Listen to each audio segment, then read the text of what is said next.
11월 19일 토요일 하나님께서 이 시간 주시는 말씀은 창세기 49장 1절에서 7절 말씀입니다. 창세기 49장 1절에서 7절 말씀. 야곱이 그의 아들들을 불러 이르되 너희는 모이라. 너희가 후일에 당할 일을 내가 너희에게 이르리라. 너희는 모여 들으라. 야곱의 아들들아 너희 아버지 이스라엘에게 들을지어다. 루벤아 너는 내 장자요 내 능력이요 내 기력의 시작이라. 위풍이 월등하고 권능이 탁월하다마는 물의 끓음 같았은즉 너는 탁월하지 못하리니 내가 아버지의 침상에 올라 더럽혔음이로다. 그가 내 침상에 올랐었도다. 시므온과 레위는 형제요 그들의 칼은 폭력의 도구로다. 내 혼아 그들의 모의를 상관하지 말지어다. 내 영광아 그들의 집회에 참여하지 말지어다. 그들이 그들의 분노대로 사람을 죽이고 그들의 혈기대로 소의 발목 힘줄을 끊었음이로다. 그 노용이 혹독하니 저주를 받을 것이요 분기가 맹렬하니 저주를 받을 것이라. 내가 그들을 야곱 중에서 나누며 이스라엘 중에서 흩으리로다. 앞서서 창세기 48장은 두 아들 에브라임과 므낫세를 향한 축복의 메시지라면 이 창세기 49장은 야곱이 자신의 12아들을 불러서 그들이 후일에 당할 일을 이르게 되는 예언적 성격의 말씀을 각 아들들에게 전하는 내용입니다. 다시 보시면 1절 야곱이 그의 아들들을 불러 모읍니다. 이것은 1절의 말씀을 보면 이것이 그들이 바로 하나님의 특별한 관심의 대상이라는 것을 보여주는 것이죠. 물론 하나님의 섭리 밖에 있는 피조물은 아무도 없고 하나님 관심 밖에 있는 피조물들도 없습니다. 그러나 온갖 천지만물을 다 지으셨더라도 그 가운데 모든 만물이 섭리 가운데 있지만 그 가운데에서도 특별히 관심을 두는 대상이 있다라는 것이죠. 그것이 바로 약속의 자녀들이라는 것입니다. 아브라함과 이삭과 야곱을 통하여 말씀하셨던 그 약속의 자손들. 특별히 이 이스마엘도 있었습니다. 아브라함에게는 이삭만 있었던 게 아니었죠. 또 야곱뿐만 아니라 에서도 있었고, 그죠? 그러나 하나님은 아브라함, 이삭, 야곱, 하나님의 약속에 선택된 자, 특별히 더 관심을 두는 대상이 있었다라는 것을 우리 말씀 속에서 하나님의 약속을 통해서 그 약속의 언약을 통해서 이어지는 우리는 그 말씀 속에서 찾아볼 수 있습니다. 그래서 1절 말씀과 같이 그 아들들을 모아 하나님의 선택된 자들을 모아서 그들에게 하나님의 관심이 있으시고 하나님의 뜻을 품고 있다는 사실을 기억해야 한다는 것입니다. 이 세상에 만물이 있고 그리고 우리를 행전교회의 성도로 불러주시고 하나님의 자녀로 불러주시고 또 하나님의 자녀로서 하나님의 사명과 하나님의 비전과 하나님의 뜻을 우리에게 주셨음을, 우리가 그런 선택된 자임을, 그리고 우리에게 그러한 하나님의 관심이 있으심을 기억해야 하는 줄로 믿습니다. 그래서 하나님은 하나님의 백성에게 관심을 가지고 계시고, 그리고 관심을 가지고 있는 만큼 자기 백성에게 복 주시기를 원하신다는 사실을 우리 그 사실을 놓치지 말아야 합니다. 이와 같이 하나님께서 하나님의 백성, 택하신 자에게 관심을 두고 계시다라는 것 다시금 우리가 기억하고 2절을 보겠습니다. 너희는 모여 들으라. 야곱의 아들들아 너희 아버지 이스라엘에게 들을지어다. 자, 1절에 보면 모이라고 했습니다. 2절 보면 다시 또 모이라고 하죠. 왜 모이라고 합니까? 하나님의 말씀, 이 주체자이신 하나님의 음성을 듣게 하기 위함이라는 것이죠.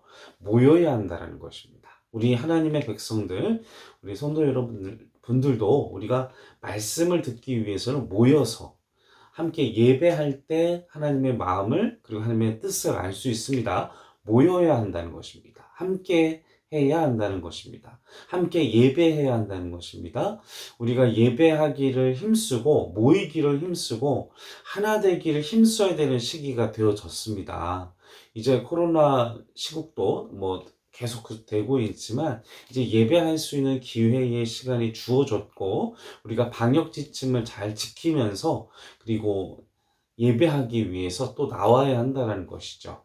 우리가 함께 하나 되어져서 예배하기 위하여 최선을 다할 때 그리고 우리가 예배하기 위하여 모였을 때 우리는 하나님의 음성을 들을 수 있고 주님께서는 말씀과 같이 모이어라 와라 다시 불러 우리를 또 모여들어라 함께 해라 너희는 모여라 이 시간 우리에게 말씀하고 계시다라는 사실인 것입니다.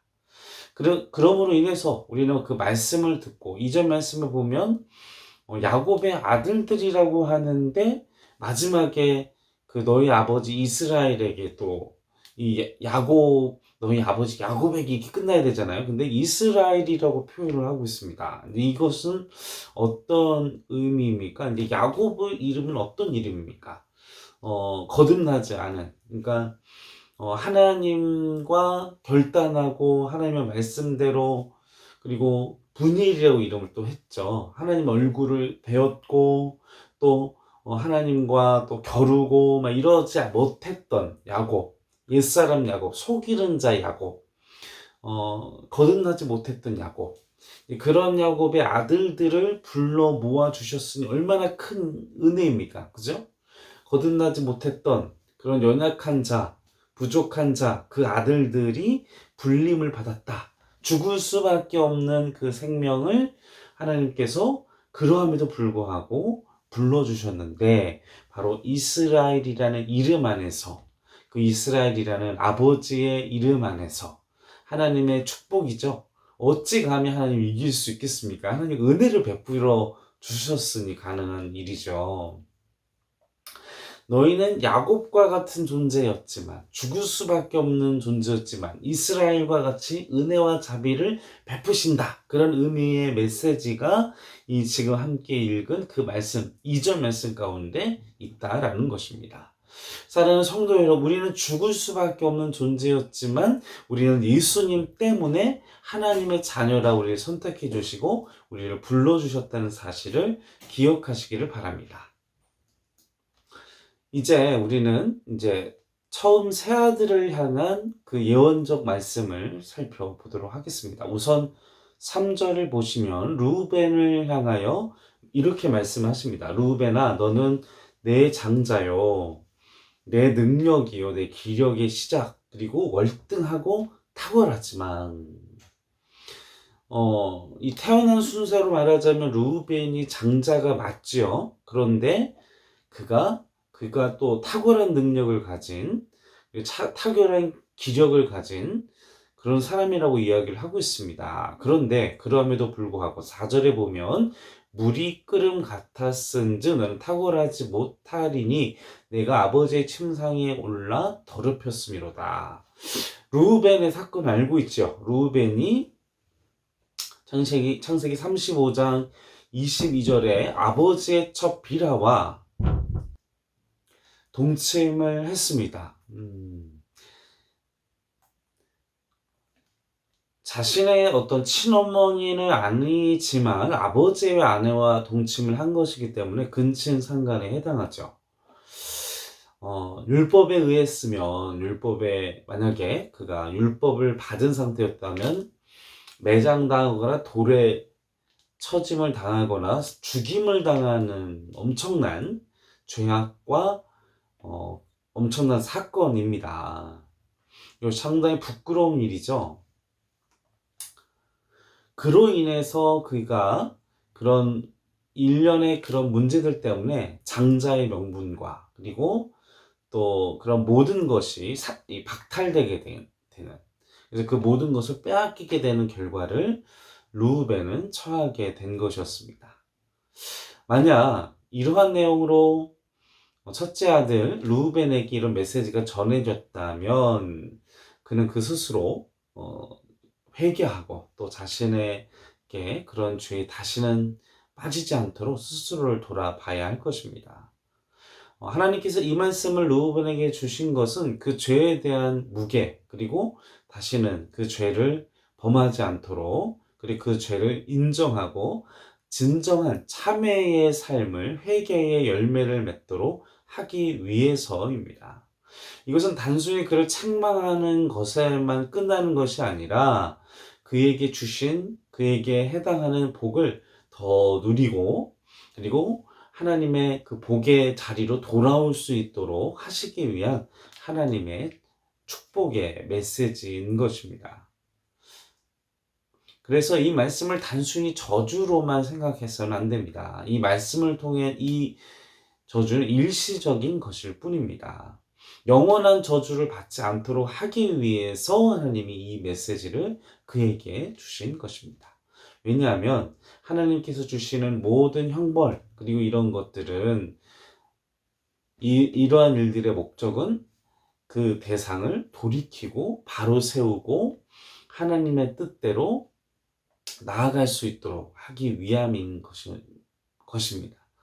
그러므로 책망과 징계, 그리고 이러한 하나님의 말씀이 우리에게 무익한 것이 아닙니다. 때로는 우리가 고난을 당하고, 또 그것이 하나님의 심판의 성격, 설사 심판의 성격이라 할지라도 우리가 두려워하지 말 것은, 그것은 일시적이고, 또 그것이 우리를 살리고 하나님의 뜻대로, 그리고 하나님의 사람으로 정결한 그릇으로 만들기 위한 하나님의 방법임을, 또한 하나님의 사랑임을 또 회복시키고 하나님과의 관계를 더욱더 깊게 하기 위한 은혜의 방법임을 기억하시기를 바랍니다. 또한 야곱은 계속해서 5절과 6절 말씀에 둘째와 셋째를 향해서 말씀을 합니다. 5절과 6절 말씀에 시몬과 레위는 형제요 그들의 칼은 폭력의 도구로다. 네오나 그들의 모의에 상관하지 말지어다. 내 영광아 그들의 집회에 참여하지 말지어다. 그들의 분노대로 사람을 죽이고 그들의 혈기대로 소의 발목 힘줄을 끊었음이로다. 세겜성 학살 사건을 여러분 기억하실 겁니다. 이제 자신들의 누이 디나가 강간을 당함으로 인해서 복수와 그 분노와 혈기를 참지 못해서 세겜성 안에 있는 사람들을 도륙했던, 완전히 집단 학살을 했던 어마어마한 사륙, 이 잔인함. 그래서 그들의 칼은 폭력의 도구다. 이렇게. 칼빈의 경우 이 칼이란 이 번역된 단어를 또 거주지로 번역을 하고 있습니다. 그래서 시몬과 레위는 그들의 거주지 안에 있는 잔인한 도구들이었다. 그래서 그들의 성품은 잔인하고 그들의 잔인함이 서로 잘 맞아서 이루어지고 있다. 그래서 그들의 호나 모의에 상관하지 마라. 집회에 참여하지 마라. 영광, 그리고 그 혀라는 단어, 네호나 그들의 모의에, 그들의 집회에 참여하지 말라. 이렇게 권면하고 있다는 것입니다. 잔인한 것도, 그리고 잔혹한 것도 하나님 앞에 서는 죄이기 때문에 어떠한 모습으로든 참여하지 말라라고 우리에게 권고하고 계시다는 것입니다. 또한 우리가 이러한 모습들을 통해서, 그리고 이 혀라는 단어, 이 칼빈의 이 혀라는 단어는 말을 통해서, 우리가 혀를 통해서 잔혹한 말, 또 얼마나 잔인한 말을 우리가 한 적이 많습니까? 예수님도 마태복음 5장에 보면 너희가 그 말로도 충분한 그것들이 사람들을 죽이거나 사람들을 죽일 수 있는 살인죄에 해당하는 어마어마한 일임을 우리에게 도전하시고, 예수님께서도 그 혀의 위험성에 대해서 말씀을 해 주셨습니다. 또 야고보에서도 이 혀에 대한 이 권능, 3장 8절 말씀, 이러한 말씀들을 통해서 우리가 우리의 마음, 그리고 또 우리의 혀로 또 이런 잔혹하고 잔인한 행동을 따라서는 안 된다라고 우리에게 도전하고 계시고 우리가 권고하고 계시다라는 사실인 것이죠. 우리의 입술로 그리고 우리의 감정과 마음이 그런 끔찍한 분노, 끔찍한 일들을 생각하고 품고 또 입술로 내뱉는 일에 대하여 하지 말 것을 우리에게 권고하고 계시다라는 것입니다. 그래서 7절 말씀에 그런 노여움에 대하여 저주와 그러한 분기, 그런 혈기에 대하여 심판에 대한 저주에 대한 말씀이 이루어지고 있습니다. 이로 인해서 우리의 삶의 태도가 아무리 우리가 마땅히 분기와 우리가 혈기, 그들의 입장에서는 낼 만한 것이긴 하지만 그러함에도 불구하고 하나님은 아무리 합당한 분노, 아무리 합당한 혈기라 할지라도 하나님은 그 분노와 혈기를 용납하지 아니하심을 오늘 말씀을 통해서 우리에게 권고하고 계시다라는 것입니다. 사는 성도 여러분, 우리 마음속에 분노와 그런 혈기와 우리가 마땅히 혈기낼 수 있고 마땅히 분노할 수 있는 이름에도 불구하고 그 분노와 혈기를 품지 말도록 우리에게 권고하고 계십니다. 그리고 그것으로 인해 우리가 입술로 그리고 우리가 그런 삶을 살기를 원치 않으십니다. 우리가 이것을 유념하면서 한 주간도 내 권리 그리고 마땅히 분노하고 혈기를 부려야 할 상황에서도 참고 또 그 혈기를 털어내시고 또 입술로 범죄하지 않으셔서 하나님께서 도전하시는 그 죄악된 삶을 떠나는 또 피할 수 있는 은혜가 우리의 삶 가운데 있기를 주님의 이름으로 간절히 축원합니다. 함께 기도하시겠습니다. 아버지 하나님, 우리가 루벤과 또 이 어리석은 새 아들과 같은 삶의 자리에 있지는 아니한지, 욕심과 정욕과 쾌락에 빠지지는 아니하였는지, 또 분노와 혈기와 또 그것을 마땅하게 여기며 왜 하나님께 분노하고 있지는 아니한지, 우리가 이러한 부정적인 감정들을 또 부정적인 입술들을 가지지 않도록, 또한 우리의 삶 가운데에서 시련과 연단과 또 심판이라고 느껴지는 고난을 당할지라도 우리가 그것을 영원한 심판으로 또 우리를 버리는 심판이 아니라 우리를 세우고 우리를 거룩하게 하고 우리를 깨끗하게 하고 우리를 회복시키고 또 우리를 구원할 하나님의 훈련과 연단의 방법임을 기억하며 우리가 죄에서 돌이키는 은혜, 회개의 열매를 맺는 회개의 자리에 있는 회개의 삶을 사는 한 주간 또 그러한 영원한 삶을 살 수 있도록 도와주시옵소서. 감사와 찬송과 영광을 올려드리오며 우리를 원하신 예수님의 이름으로 간절히 기도하옵나이다. 아멘.